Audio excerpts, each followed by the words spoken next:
Yes. Hello बच्चों, homework पे एक क्वेश्चन दिया था, उसका सॉल्यूशन बता रहा हूँ तो सुनो गौर से। वेलोसिटी है प्रोजेक्टाइल की इनिशियली वेक्टर फॉर्म में दी है 2i cap plus 3j cap, और हमें पूछा है जब ये पार्टिकल इधर आएगा बी पोजीशन पे तो उसकी वेलोसिटी कितनी होगी। ठीक है, पहले तो मीनिंग समझ लो। 2i cap plus 3j cap का मतलब क्या है।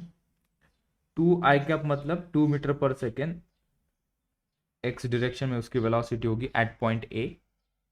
3j कैप मतलब एट पॉइंट ए उसकी वाई डायरेक्शन में 3 मीटर पर सेकेंड वेलोसिटी होगी। ठीक है, वैसे ही हमें यहाँ पे पूछा है जब ये पार्टिकल बी पे आएगा तो इसकी वेलोसिटी कितनी होगी। ठीक है, एक सिंपल सा लॉजिक इन्होंने यहाँ पे पुटअप करने को कहा है, तो मुझे बताना। बड़ा सिंपल है, तुम लोग आंसर आसानी से देख सकोगे।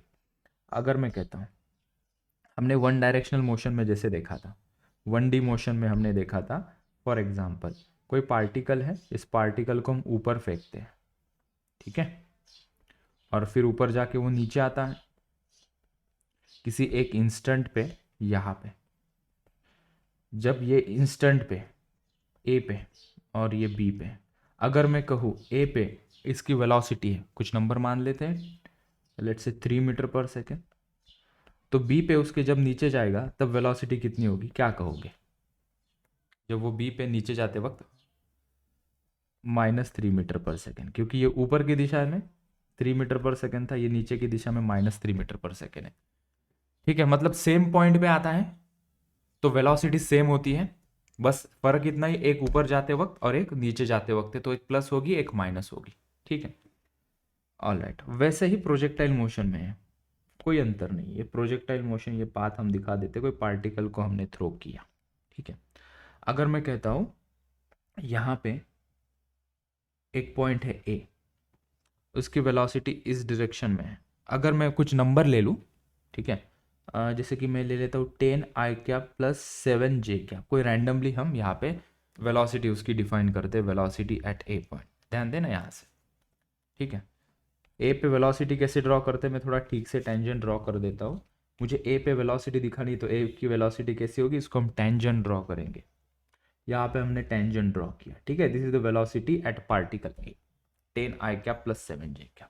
इसका मतलब क्या है, इसकी एक्स डायरेक्शन में 10 मीटर पर सेकेंड वेलोसिटी होगी और वाई डायरेक्शन में कितनी होगी, 7 मीटर पर सेकेंड वेलोसिटी होगी। ठीक है, अगर मैं कहूँ कि यहाँ से ये वाला पॉइंट पकड़ते हैं हम, यहाँ पे पार्टिकल की वेलोसिटी कहाँ होगी, it will be in this direction. तो मुझे कोई बता सकता है कि यहाँ पे पार्टिकल की वेलोसिटी कितनी होगी अगर मैं इस पॉइंट को बी कह देता हूँ।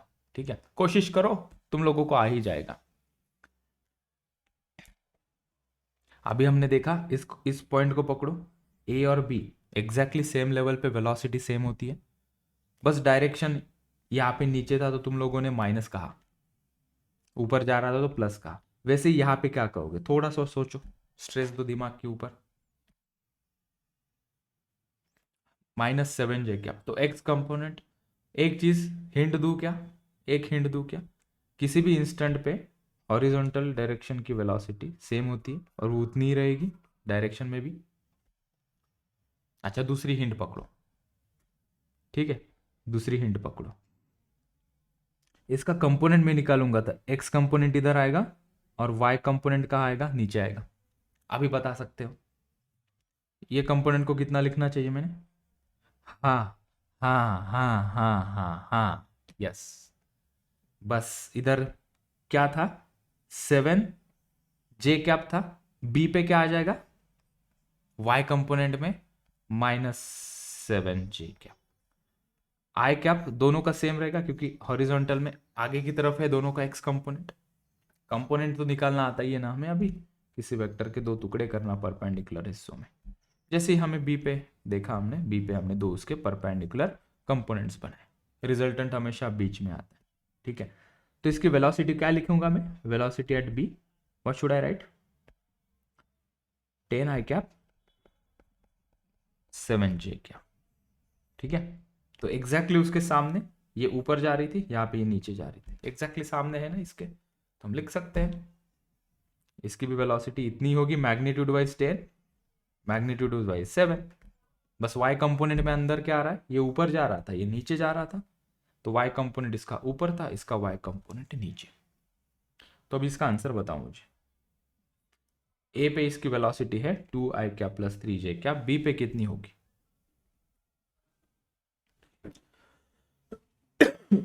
बोलो सभी लोग, बोलो यार, सभी लोग बोलते क्यों नहीं? Option A.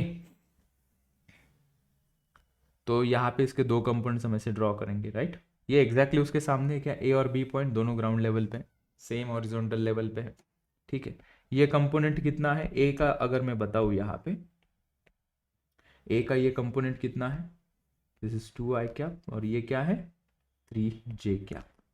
बी की तरफ अगर हम मुड़ते हैं, बी पे ये कंपोनेंट कितना आएगा? ये कंपोनेंट में कोई अंतर नहीं, दोनों सेम डायरेक्शन में है, horizontal component doesn't affect, so this is 2i cap. ये 3j कैप ऊपर था, यहाँ पे क्या हो जाएगा -3j कैप।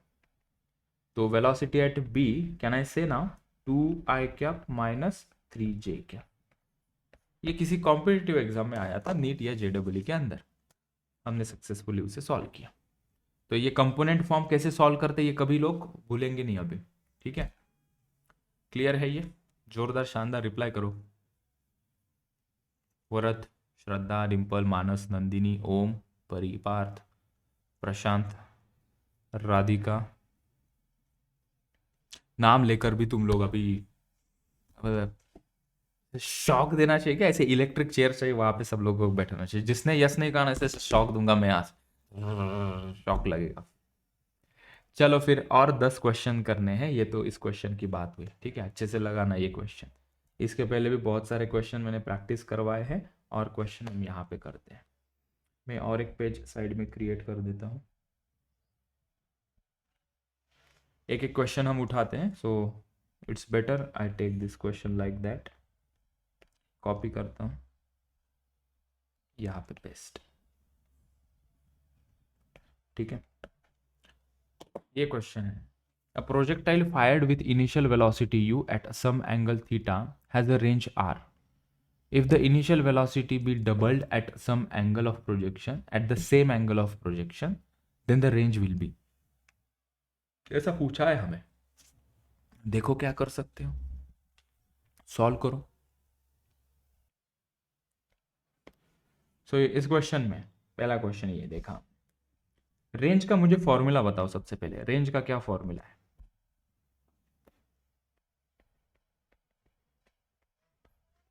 ठीक है, अभी ये दो कंडीशंस हैं हमारी, ठीक है? तो ये दो कंडीशन में हमने क्या सेम रखा है? जी की वैल्यू तो सेम होगी दोनों जगह पे, एंगल भी सेम रख रहे हैं, मतलब ये टोटल टर्म कांस्टेंट है। कंपेयर करना है ना भैया, दो टर्म कांस्टेंट मिले, थीटा और जी। तो क्या मैं इसको लिख सकता हूँ, R is directly proportional to u square. बाकी की चीजें तो कांस्टेंट है, थीटा और जी तो कांस्टेंट है ना। थीटा को कहा चेंज किया हमने, थीटा कांस्टेंट है, जी की वैल्यू कांस्टेंट है।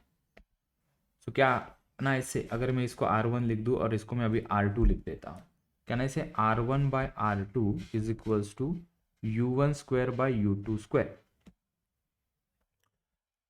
R1 इज R, ठीक है, R1 इज R, R2 हमें फाइंड आउट करना है, U1 इज U, मतलब जो इनिशियल है वो U, और U2 कितना है भैया 2U। सो 2U का स्क्वायर कर देंगे, कितना हो जाएगा ये U square by 4U square, ये चला जाएगा, ठीक है? क्या मिला मुझे, R by R2 is equals to 1/4, R2 कितना मिला 4 टाइम्स ऑफ R। आ गया आंसर? देखो यार, मैं खुद को थोड़ा हटा दूं क्या वहां से, 4 गुना रेंज बढ़ जाएगी, बस स्पीड डबल करने से रेंज कितनी होगी, 4 गुना होगी, यहाँ पे गिरेगा। तो उसकी रेंज कितनी होगी, ये this range would be 4R, ठीक है? हमने यहाँ पे भी देखा था, फॉर द रिकॉर्डिंग पर्पज एक बार फिर से देख लेते। कुछ एंगल सेट करते थे 46, वेलोसिटी ले लेते हैं 9 मीटर पर सेकेंड, उसको फायर करते हैं, ये यहाँ पे गिरेगा। रेंज कितनी है यहाँ पे 8.25, ठीक है? अगर हम स्पीड को अभी डबल कर देते हैं 18 और हम फायर करते हैं अभी, वो आउट ऑफ रेंज चला गया। मैं एंगल थोड़ा और छोटा करूँ क्या, 35 एंगल करते हैं ताकि हमें वो आउट ऑफ रेंज भी विजिबल हो जाए। 26 एंगल रखा, 26 वेलोसिटी रखी 9, ये यहाँ पे गिरा, हमने मेजर किया यहाँ से, तो रेंज आई 6.68। हम वेलोसिटी को अभी डबल करेंगे, 9 का डबल 18, उसको हम फायर करते हैं। यस, ये यहाँ पे गिर गया। 6.68 का 4 टाइम्स कितना हो रहा है, तो 6.68 का 4 टाइम्स एक्यूरेट अगर निकालते हैं, 6.68 इंटू 4, 26.72 आना चाहिए। हम देखते हैं यहाँ 26 दिख तो रहा है यहाँ से, 26 अभी इससे देख लेते हैं, 26.72 दिख रहा है। तो एंगल उतना ही रखो, स्पीड को डबल करो, रेंज कितनी बढ़ गई देखो, यहाँ से बॉल सीधा यहाँ गिरेगा अभी, ये हमने देखा अभी। सो रेंज विल बिकम 4 टाइम। ये पहला सवाल हमने देखा, ठीक है। चलते सेकंड सवाल लेते हैं। ये क्लियर है सभी को, एवरीवन? यस, बहुत स्लो रिप्लाई है। जोर से बोलो ना यार जरा, सब चिल्लाओ, जोर से चिल्लाओ, बगल वाले भी जाग जाए। क्या हो गया आज, हाँ ये पड़ोसी इतना जोश में क्यों है?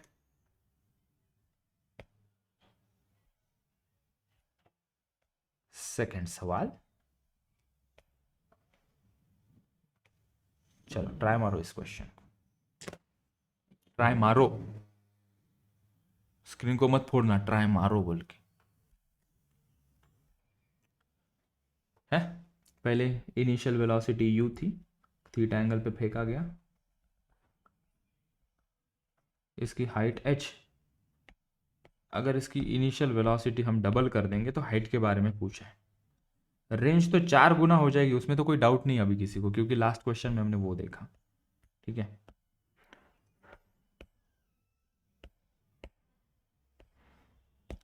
तो यहाँ पे हम क्या करने जा रहे हैं, इनिशियल वेलोसिटी को मैंने अगर डबल कर दिया तो इसकी हाइट कितनी हो जाएगी ये हमें देखना है।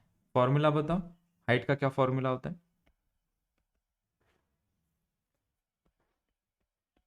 You square sine square theta upon 2g, ठीक है। ओके, तो इसमें से क्या क्या कांस्टेंट है? g कांस्टेंट है, थीटा कांस्टेंट है, तो h is directly proportional to u square लिख सकता हूं मैं। So can we say h1 by h2 is equals to u1 square upon u2 square. h1 is h, h2 हमें find out करना है, u1 इज u, u2 कितना है, twice of u का whole square. So h upon h2 is equals to u upon 4u, u square upon 4u square, u square गया तेल लेने, h2 कितना आया,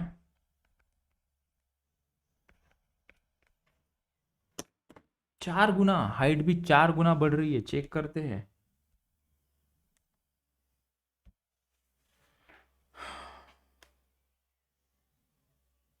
कितनी है यहाँ पे हाइट, कितनी दिखाई पड़ रही है, हाइट कितनी है, 0.85, 0.85, और ये कितनी है 3.4, तो 0.85 इंटू 4 करो तो 3.85 आ रहा है क्या, तो 4 गुना हाइट बढ़ जाएगी और 4 गुना रेंज भी बढ़ जाएगी, ठीक है। तो नेक्स्ट टाइम ऐसा सवाल आया तो आग बंद करके हम बोल सकते हैं कि 4 गुना रेंज बढ़ेगी, 4 गुना हाइट बढ़ जाएगी, अगर हम सिंपली वेलोसिटी को डबल करते हैं और एंगल को वही रखते हैं तो, ठीक है। अगला सवाल,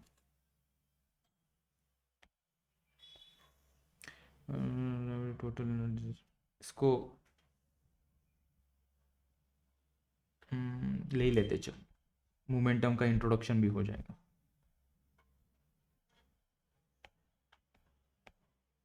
ये सवाल है, in a projectile motion freely under the gravity its total energy is conserve, momentum is conserve, energy and momentum is conserve, none of this, ठीक है।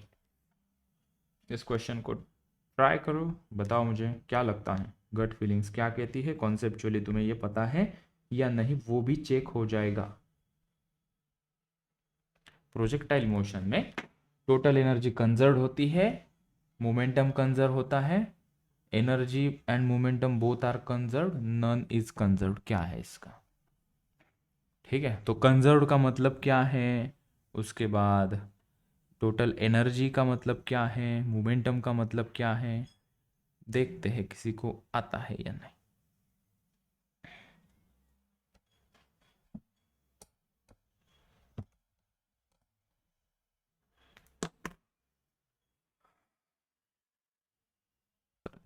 ठीक है, तो मोमेंटम क्या होता है, एक vector quantity mass into velocity, उसका फॉर्मूला होता है। कंजर्व्ड का मतलब समझा रहा हूँ, ये हमने एनर्जी का फर्स्ट लॉ पढ़ा था ना, energy is neither created nor be destroyed, it can be transform from one form to another form, this is called as law of conservation of energy. तो उसमें से कंजर्वेशन का कोई मीनिंग समझा सकेगा क्या हमें, कंजर्वेशन का मतलब क्या है? You can just transforming one form of energy into another form. ठीक है, मेरे पास 2 जूल की काइनेटिक एनर्जी है, मेरे पास 2 जूल की काइनेटिक एनर्जी है, समझा रहा हूँ मीनिंग, समझा रहा हूँ कंजर्व का मीनिंग समझा रहा हूँ, सुनो बात को। मेरे पास 2 किलो जूल की काइनेटिक एनर्जी है मान लेते हैं, जो कि कन्वर्ट हो गई कंप्लीटली 2 किलो जूल की पोटेंशियल एनर्जी में। तो यहाँ पे एक form of energy is totally converted into another form of energy, 2 kilo की complete 2 kilo joule complete kinetic to potential हो गई है कन्वर्ट। तो मैं कहूँगा यहाँ पे एनर्जी कंजर्व्ड है, एनर्जी क्या है, कंजर्व्ड है, कोई लीकेज नहीं हुआ है। इसमें मैं कहूँगा energy is conserved, energy is conserved. ठीक है, बस काइनेटिक पोटेंशियल में चलेगी या पोटेंशियल काइनेटिक में चलेगी। ठीक है, लेकिन मेरे पास 2 किलो जूल की काइनेटिक एनर्जी है, किसी पार्टिकल के पास है, उसमें से 1.5 किलो जूल ही ओनली पोटेंशियल एनर्जी में कन्वर्ट हो गई, बाकी हीट में कन्वर्ट हो गई, हीट फॉर्म में चली गई यहाँ से सिस्टम से। तो हम कहेंगे एनर्जी यहाँ पे नॉट कंजर्व्ड। अगर मैं काइनेटिक और पोटेंशियल एनर्जी को ही मद्देनजर रखते हुए देखूंगा कि जितनी काइनेटिक एनर्जी उतनी पूरी की पूरी मुझे पोटेंशियल में चाहिए, तब मैं कहूँगा मेरे लिए एनर्जी इज कंजर्व्ड। तो in this situation energy is not conserved, क्योंकि 2 kilo joule is not getting converted 100% into potential. In the first case we can say 2 kilojoule is converting into complete 2 kilojoule of potential energy, हम कहेंगे यहाँ पे ये conserved है। ठीक है, back to the question. यहाँ पे हमने देखा था एक थोड़ा सा वन डायमेंशन का कनेक्शन यहाँ पे देते हैं। जब पार्टिकल यहाँ से ऊपर जाता है, ठीक है, तो उसकी काइनेटिक एनर्जी घटती जाती है और पोटेंशियल एनर्जी हो क्या होती जाती है, बढ़ती जाती है। ठीक है, जैसे जैसे पार्टिकल यहाँ से ऊपर जा रहा है, तो जब जैसे जैसे ऊपर जा रहा है काइनेटिक एनर्जी घटती जाएगी, पोटेंशियल एनर्जी उसकी बढ़ती जाएगी। तो जब बॉल को हम ऊपर फेंकते हैं तो उसके बाद जितनी भी काइनेटिक एनर्जी वो किस में कन्वर्ट हो जाती है, पूरी की पूरी पोटेंशियल एनर्जी में कन्वर्ट हो जाती है। राइट, मतलब यहाँ पे एनर्जी कंजर्व्ड है, तो हम कहेंगे yes energy is conserved because 100% of kinetic energy is getting converted into potential energy. ठीक है, अगर मैं कहूँ इसी पॉइंट पे 2 जूल्स की काइनेटिक एनर्जी मेरे पास है और मेरे पास 3 जूल्स की पोटेंशियल एनर्जी है, तो टोटल एनर्जी मेरे पास कितनी है, 5 जूल्स। तो मैं किसी भी इंस्टेंट पे देखूंगा ना, तो काइनेटिक और पोटेंशियल एनर्जी के बीच में लेन देन होगा, लेकिन टोटल एनर्जी मेरी 5 जूल ही रहेगी। तो हम कहते हैं कि यहाँ पे इस कॉन्सेप्ट को कहते हैं energy conservation. Same situation projectile motion में भी होती है, प्रोजेक्टाइल मोशन में भी होती है, एनर्जी कंजर्व होती है प्रोजेक्टाइल मोशन में। तो पहला तो आंसर क्लियर है, total energy is conserve, total energy is conserved in projectile motion. कैसे, एक बार देख लेते हैं। ठीक है, जब हम पार्टिकल को फेंकते हैं, जब हम पार्टिकल को फेंकते हैं यहाँ से, ठीक है, तो इसकी इनिशियल वेलोसिटी यहाँ पे 2 पॉइंट्स में लेता हूँ, ए यहाँ पे बी। ठीक है, हॉरिजॉन्टल डायरेक्शन की वेलोसिटी तो कांस्टेंट रहती है, हमें पता है, जो कि होती है यू कॉस थीटा। ठीक है, अगर हम इसको initial velocity you theta angle से प्रोजेक्ट करेंगे। वर्टिकल डायरेक्शन में इनिशियल वेलोसिटी होती है you sine theta, vertical component. जब मैं बी पे आऊँगा तो ये जो वर्टिकल कंपोनेंट है उसकी वेलोसिटी थोड़ी कम हो जाएगी, मान लेते वी साइन थीटा इतनी वेलोसिटी होगी। तो यहाँ पे देखेंगे तो u साइन थीटा बड़ा है, मतलब यहाँ पे वेलोसिटी ज़्यादा है, और ये यहाँ पे आते हैं तो वेलोसिटी क्या हो जाती है उसकी कम। तो ये जो वेलोसिटी यहाँ पे कम हो गई वो किसके फॉर्म में चली गई, वो चली गई पोटेंशियल एनर्जी के फॉर्म में। और वो जैसे जैसे पार्टिकल यहाँ से नीचे गिरते जाएगा तो उसकी पोटेंशियल एनर्जी घटते जाएगी, काइनेटिक एनर्जी बढ़ते जाएगी। You can see in this situation. अगर मैं सी पॉइंट देखूं, एक तो चढ़ता हुआ सूरज दिखाया मैंने, मतलब जब particle is moving in the upward direction, kinetic velocity क्या हो रही है उसकी, कम हो रही है। सेकेंड हाफ में क्या हो रहा है, सी और डी पॉइंट ले लेते हैं हम। हॉरिजॉन्टल डायरेक्शन की वेलोसिटी तो चेंज होगी नहीं, that is you cos theta, और ये यहाँ पे यू कॉस थीटा।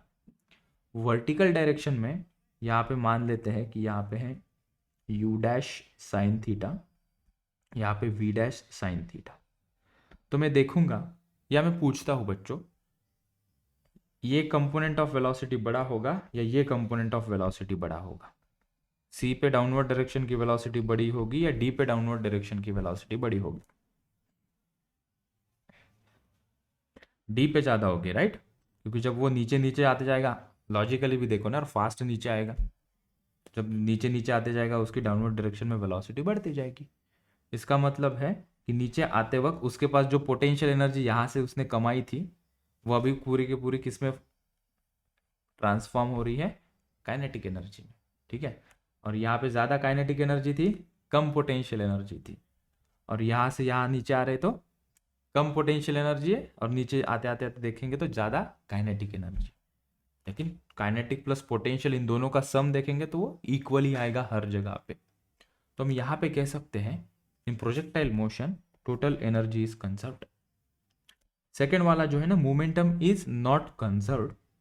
अब ये इस मोमेंट पे तुम लोगों को समझाना थोड़ा मुश्किल सा है, क्योंकि मोमेंटम कंजर्वेशन का लॉ हमें पता नहीं है, लेकिन फिर भी एक पॉइंट यहाँ हम पकड़ सकते हैं, ठीक है। मोमेंटम इज नॉट कंजर्व्ड क्योंकि यहाँ पे एक्सटर्नल फोर्स लग रहा है। एक्सटर्नल फोर्स, मुझे बताओ कौन एक्सटर्नल फोर्स लग रहा है यहाँ पे, ग्रेविटी। अगर एक्सटर्नल फोर्स जीरो नहीं होता है, मतलब एक्सटर्नल फोर्स मौजूद होता है, जीरो नहीं का मतलब दूसरा अर्थ क्या है, मौजूद है। कौन मौजूद है यहाँ पे, ग्रेविटेशनल फोर्स। सो अगर एक्सटर्नल फोर्स मौजूद होता है तब यहाँ पे momentum is not conserved. Momentum is not conserved. P is a symbol of momentum which is not conserved अगर एक्सटर्नल फोर्स जीरो नहीं है तो। मोमेंटम कब कंजर्व होता है ये आगे देखेंगे, अभी इसकी चिंता कोई नहीं करेगा। अगर F एक्सटर्नल जीरो होता है तो हम कहते हैं कि मोमेंटम इज कंजर्व, ठीक है। यहाँ पे कंजर्व होगा क्या प्रोजेक्टाइल मोशन में मोमेंटम, आंसर इज नो। क्यों नहीं कंजर्व होगा, तो थोड़ी देर के लिए इतना ही रट लो, क्योंकि यहाँ पे एक्सटर्नल फोर्स होता है ग्रेविटेशनल फोर्स। अगर एक्सटर्नल फोर्स होता है तो मोमेंटम कंजर्व नहीं होता। ऐसा ही क्यों होता है वो हम आगे आने वाले टॉपिक्स में देखेंगे, कंजर्वेशन ऑफ मोमेंटम में। अभी हमें इसकी चिंता, अगर बी ही सच नहीं है तो सी और डी का सवाल ही नहीं आता। सी कहता है कि दोनों कंजर्व्ड है, एब्सोल्युटली रॉन्ग, क्योंकि momentum is not conserve. None of this, ये भी गलत है, क्योंकि टोटल एनर्जी यहाँ पे कंजर्व हो रही है, ठीक है। चलो तो ये बात थी यहाँ पे। नेक्स्ट सवाल, fourth.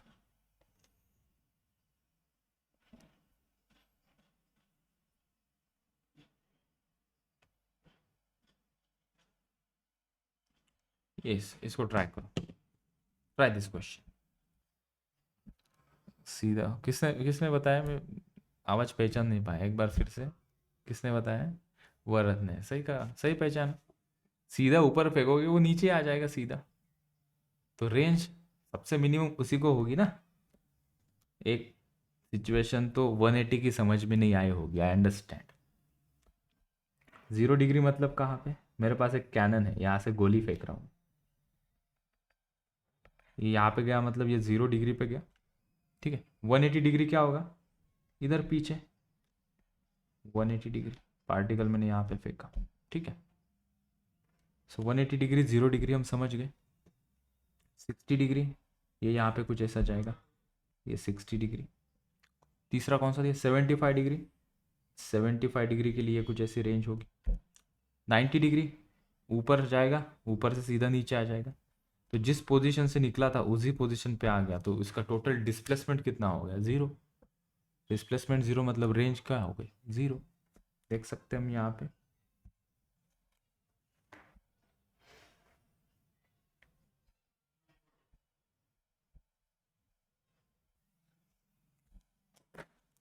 Angle of projection at which horizontal range and maximum height of projections are equal.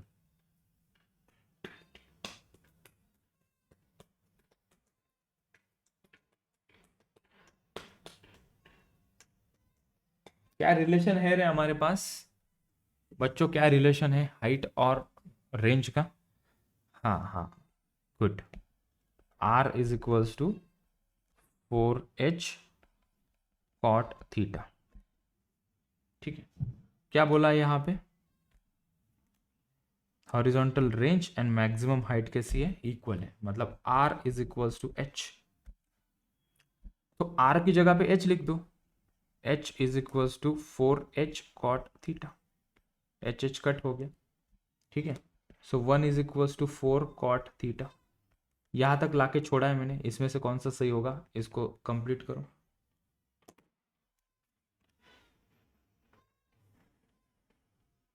1 is equals to 4 cot theta तक लाके छोड़ा है, इसको कंप्लीट करो।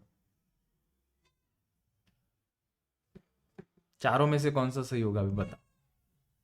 एक 5% का आंसर बाकी है बस। 1 is equals to 4 cot theta. cot theta को 1/tan लिखो जल्दी।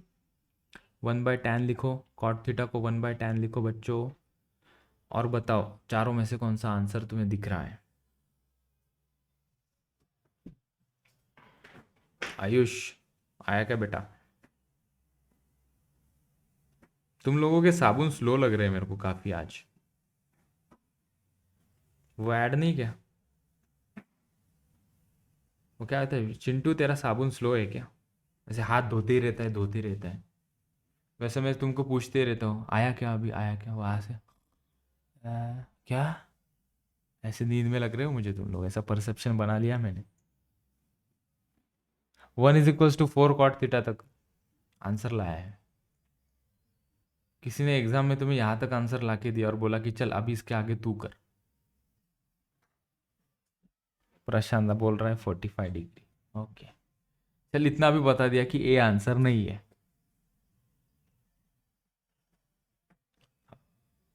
ऑप्शन सी आ रहा है। चलो अभी कुछ बत्तियां जल गई है ऐसा लग रहा है। चलो तो हमें इसको मैच करना है ना टैन के फॉर्म में, तो पहले टैन के फॉर्म में लेकर आते हैं ना। तो ये क्या हो जाएगा? 1 is equals to 4 into cot theta को क्या लिखते हैं हम? 1/tan theta. टैन थीटा उधर लेके जाते हैं अभी। ये हो जाएगा tan theta is equals to 4। Theta चाहिए ना हमें। अभी tan theta is equals to 4 ऐसा दिख रहा है कि tan theta is equals to 4? ऐसा तो नहीं लिखा है, इनवर्स के टर्म में लिखा है। तो थीटा और tan अभी एक दूसरे को करेंगे बाय बाय। tan इधर आ जाएगा और वो कैसे लिखा जाता है? tan और ऊपर माइनस में, इसको इनवर्स कहते हैं, और यहाँ पे 4। इतनी सी तो बात है, आंसर सी सही है इसका। ठीक है, देख लो भैया कुछ दिक्कत तो नहीं है, सिंपल सा सवाल। r is equals to 4h cot theta. H काट दिया। क्यों काटा भैया एच? क्योंकि क्वेश्चन में दिया था कि ये जो हॉरिजॉन्टल रेंज और मैक्सिमम हाइट एक दूसरे से कैसे है? इक्वल है। तो हमने इस फॉर्मूला के तहत इन दोनों को इक्वल कर दिया, r की जगह पे मैंने h पुट करके। ठीक है, रिस्पॉन्स नहीं आ रहा है, मुझे लग रहा है मैं नहीं समझा पा रहा हूँ, ऐसा लग रहा है मुझे। बराबर ना एकदम? चल ठीक, समझा एकदम। चलो फिर आगे चलते हैं।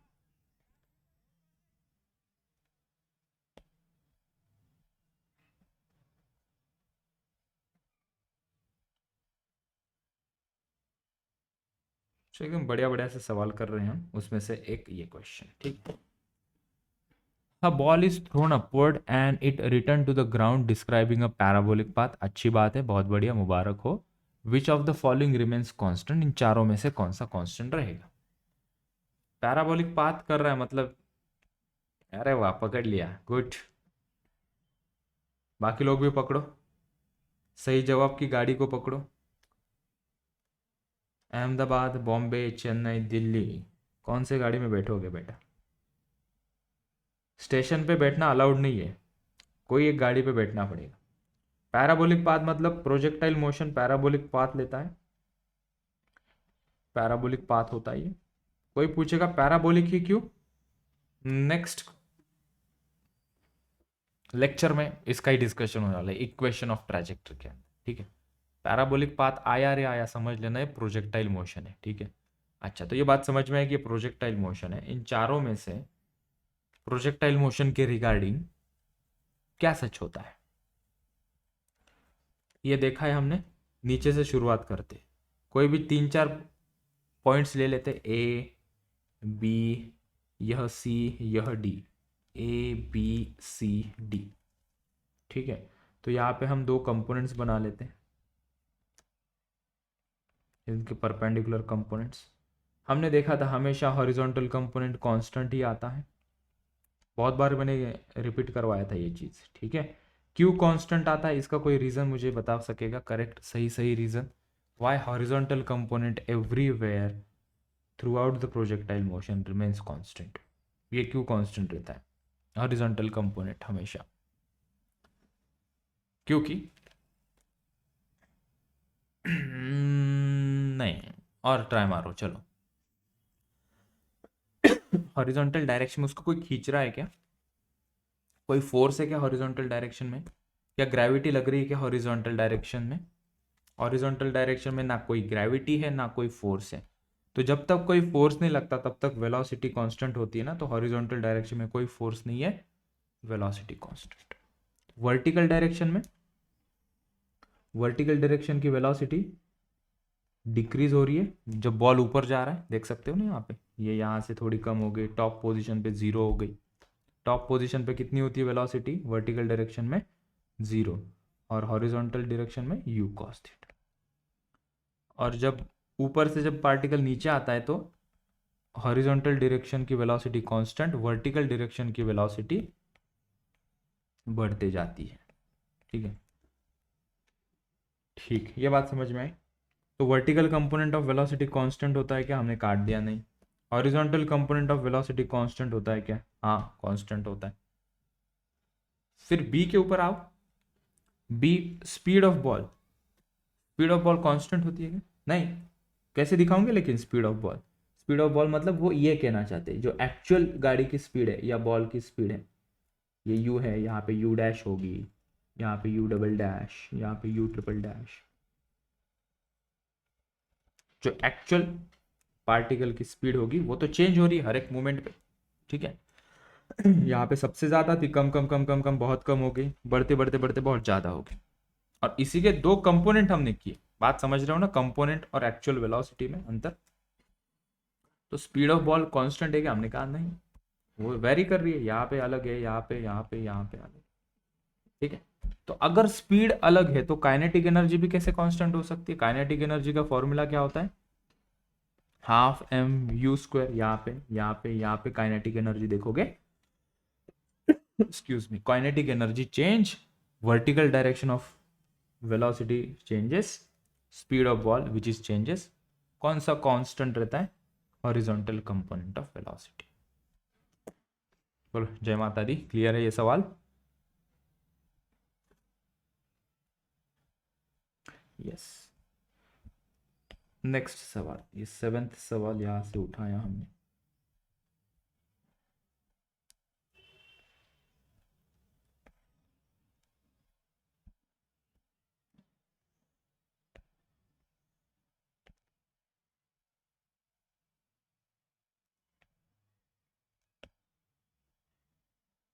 ये है at the top of trajectory of projectile direction of its velocity and accelerations are. ये तो आना ही चाहिए भाई, हमारे बच्चों को तो ये आना ही चाहिए सवाल, मेरे को उम्मीद है इस सवाल तुम लोग करोगे। ये top of the trajectory, maximum height पे, यहाँ की बात कर रहे हो?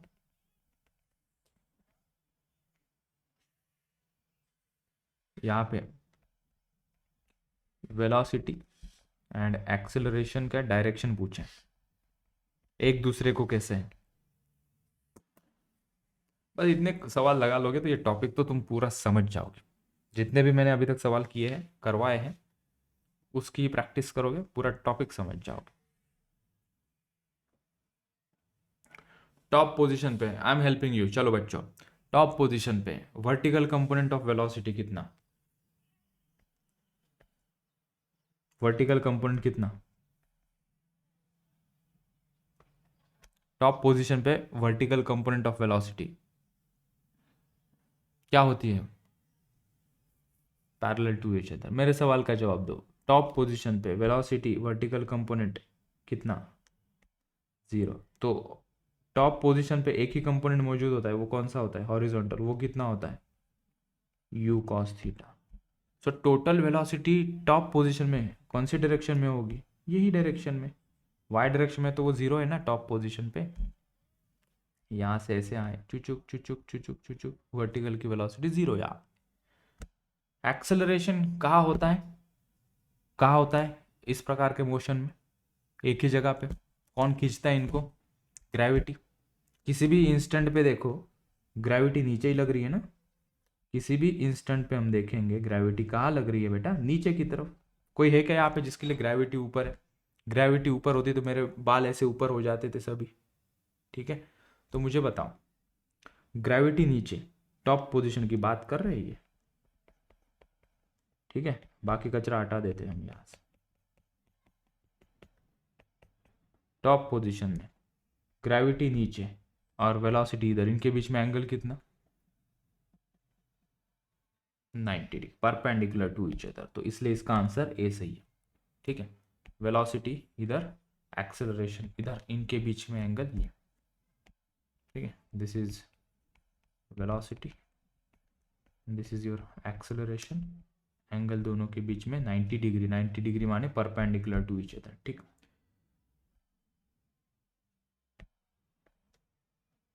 मानस है ना बेटा,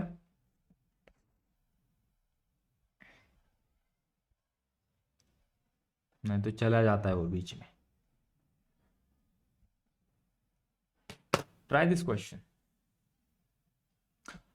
An object is thrown along the direction inclined at an angle of 45 degree with the horizontal range of the particle is equals to,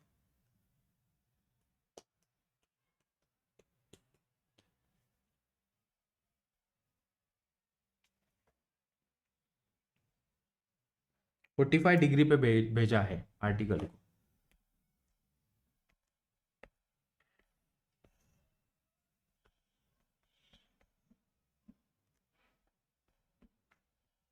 forty five degree, ठीक है। ये रेंज उसकी r, ये हाइट h, ठीक है। इन दोनों के बीच में नाता पूछ रहे हो, r और h के बीच में क्या रिलेशन है, they are asking the range, r is equals to कितना। तो हमारे पास फॉर्मूला है ना यार कुछ r और हाइट के बीच में, क्या फॉर्मूला है वो, व्हाट्स दैट फॉर्मूला, रेंज और हाइट को जोड़ने वाला, 4h cot theta. Use this, कितना आना चाहिए, r is equals to 4h, theta कितना है,